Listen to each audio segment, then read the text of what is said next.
All right, folks, welcome back to the Live at a Dollar Podcast Network. It's Radio here, Radio's Yard, and I have a very, very special guest here. Someone from my past in the Crancis Corner ages, and someone that I've become very friendly with over the years.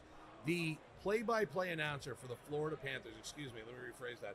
The play-by-play announcers for the two-time defending champion Florida Panthers. Sitting with me, my friend for a long time now, Doug Plagens, here at the National. Doug, welcome to the Live at a Dollar Podcast Network. Welcome to Radio's Yard. Thank you so much for having me. And I walked in, and not only did I see Zach Krantz, but I saw an illustration of Zach Krantz on the wall behind me. You've reached the big time, my friend. I'm retiring right after this today. That's it. After this interview, we're done for the rest of the time. So I've talked with you plenty of times. Obviously, I want to start with this, though, before we get to the cards. We talked a couple of years back when the Panthers made that first run to the Stanley Cup, and I literally talked to you once a week during that whole thing, and I was so excited and so jacked. And then all of a sudden they lose, and I was like, oh, what a bummer, but it was such a great run. I hope we could do it again. Now let's fast forward 2 years where now you've called two game-winning Florida Panthers. I'm a fanboy right now, okay? So leave me alone for a second. How is that for you personally, professionally, everything, and just in general? Almost beyond anything you can comprehend, especially growing up a hockey fan, growing up a sports fan. Right. You know, you get into the business because you like doing the job. Sure. You don't get into it for personal glory or thinking you're going to be out there on the ice winning championships, things like that. But at the end of the day, another reason you get into working in sports, and especially when it comes to working for a team, is you want to be as close as you can be to the big moments, to teams reaching the top. Right. You want to be as close as you can to that. And then when it comes time to be able to, be privileged enough to be on the mic for moments like that, literally history in the making, as it was being made, you've got to make sure you do those moments justice. And it was, like I said, beyond anything I could comprehend, and it was an absolute dream come true to be able to do that. I just couldn't believe it in general. That our boys from AA Mint here also. They're good friends of mine. Yes, I know, they're coming on great next people. As well. Right. Mark and Aaron, they're best. That's how I got started from these two guys at this point here. All right, we're here at the National. It's my first time here. We're both totally overwhelmed because we've already walked around a little bit. What have you done so far here? I know you're here with your pops. What have you done so far? What are you looking for? What are you hunting for? Are you hunting, or are you just kind of browsing? So I am hunting around for stuff. I'm glad we were able to do this at this time of the day early, because can't guarantee my voice is fully going to be intact. Oh, I know. Even I feel like I have some pretty good vocal endurance. Yep. I don't know that 2, 3, 4 o'clock it's still going to be kicking like this. So I'm glad we're doing this right now. Nice and early, right? But I am hunting around. You and I have talked about it before. I love the new stuff. Right. I collect a little bit of everything. Right. When people say, hey, well, what do you collect? Unfortunately, there's no short answer to that question, but I tend to go back to a lot of the classics. Right. And a lot of the stuff that was a line in a Beckett magazine back when I was 11 years old, and I thought there'd be no chance I'd ever be able to afford something like that. But now as an adult, you have a little bit more flexibility. You can go around and maybe complete some of those collecting missions that you might have had back in the mid-90s. Right. So as much as I love the new stuff, I do tend to find myself going back. I was just telling my dad in the car when we were driving in, because there is so much here.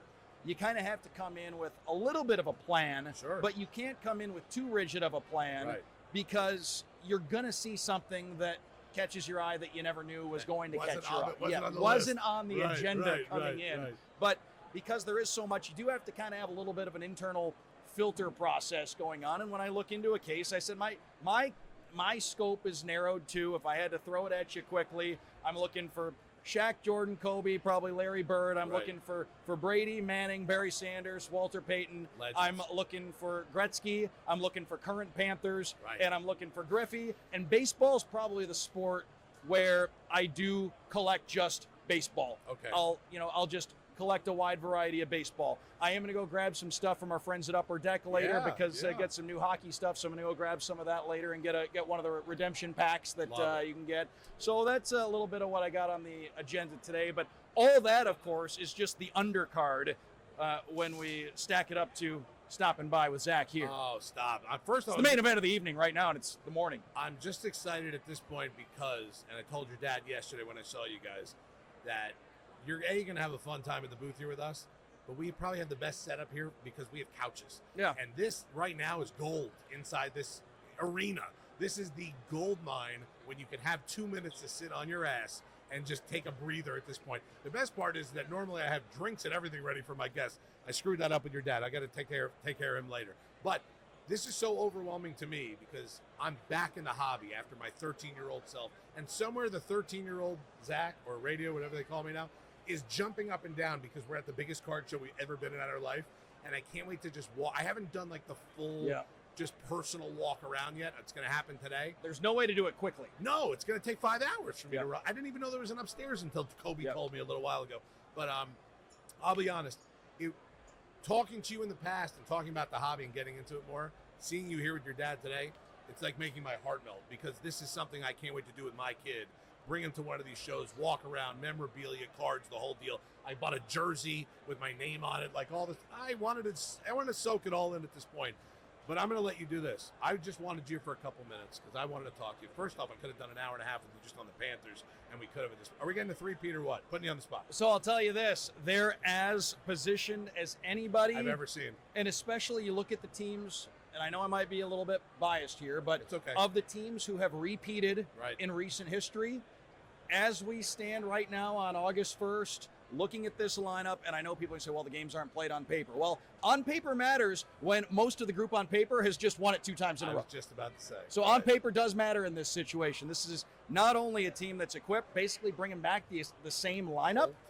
Run it back. It's a team that's as battle-tested as anybody out there, and they play a game that's not going out of style.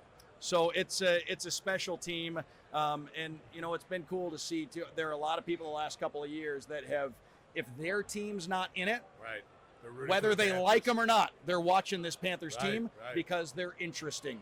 Matthew Tkachuk is interesting to watch. Best. Sam Bennett is interesting to watch. So happy he's back. Barkov and Reinhart as just the cerebral players. They're good guys at this point also. Brad Marchand. Oh, come on.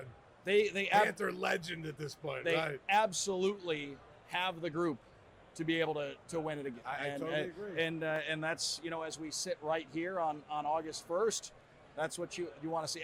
Again, like the work that Bill Zito, the GM's done. MVP.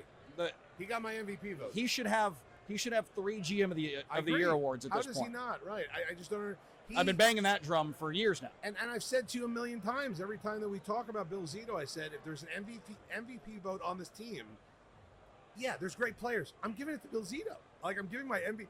This guy has come in a crazy situation, put this team together, made one of the biggest trades, if not the biggest trade in the franchise's history, and it worked. Yep. And not only did it work, but everyone wants to come and play for Florida now. And the other thing you can't overlook, if we're getting into history, and you can relate this to this is a hobby tieback too, but because in that playoff run, because of what Brad Marchand did, because of what Sam Bennett did, a lot of years, Sergei Bobrovsky's winning the Conn Smythe Trophy. Right. He was unbelievable. Right. But now here we are, all of a sudden, Sergei Bobrovsky, into his late 30s, no signs of slowing down, 2 rings, 2 Vezina trophies. Right. The counting stats are just building. Yep. He's going to get closer to 500 wins. Yeah. He's venturing into all-timer status I know. all of a sudden. This is not, we went from a guy a couple of years ago, you know, there was a debate, Hall of Famer, not a Hall of Famer, we'll see.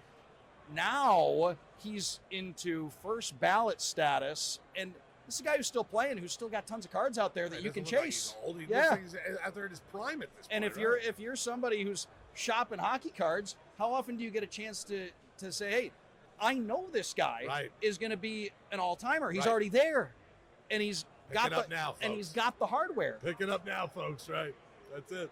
It's a fun thing to chase. Yeah, like, I'm going to be honest. I could talk to you 800 hours a day. Like, I don't even think there's 800 hours in a day, but I would do it. Very happy you had the chance to sit down with us here today. Very happy you got to feed my ego a little bit and talk about my picture on the wall. You know I love that. Can I get a T-shirt with that on it? Let me tell you something. Do we have those yet? We have some shirts that are hidden in a box. You're getting one. You and your dad are getting one today at some point. We're doing that for you. Listen, go enjoy the National. You can come back anytime. Your dad's got that seat on lock. It's VIP for him all day. You had long. him yesterday. As soon as you said, we'll give you a place to sit, he was in. I got a grape Uncrustable for him and a bottle of water. He's set for the day. I got to tell you last thing. Well, first of all, congratulations to you, everything you've done and what you're building here. Yep. And anybody who's never been to this show before, at some point, you got to check it out. I've been fortunate enough to be in different capacities at a dozen of them now. Right. I grew up in Michigan, so anytime the show was in Cleveland or Chicago, which it used to bounce between those two locations a lot, we would drive over. Right. First time we went in 97, I was 12. We went because Gordie Howe was signing at it. Oh, my God. And that was what made us think, we should just drive down to Cleveland and check it out. We'll get Gordie Howe's autograph. That was the first time we went to the National, and it became kind of a semi-regular tradition after that. But you gotta check out this show at some point. It will be overwhelming. You may need to allow yourself more than one day if you want to experience it to the fullest. Yep. But you got to see it at some point. Oh, I love it. What a great promotion for it also, because honestly, I love this place. I can't wait to come back next year. Right? Already looking forward to next year's National at this point. Ladies and gentlemen, the man himself, play-by-play announcer for the two-time defending champion Florida Panthers, my buddy joining us here on Radio's Yard. Go enjoy your day. Enjoy your dad. Come back anytime. Bring your dad back. That's his chair today. No one else gets to sit in it. I might put a box in there just to make sure it looks like somebody's sitting it the rest of the day. But otherwise, it is Mr. Plagens' chair the rest of the day. Doug Plagens, play-by-play for the Florida Panthers, joining us here in Radio's Yard on the Live at $1 Podcast Network. Go enjoy the National. Go hunt. We'll talk to Doug later on here on the Live at $1 Podcast Network.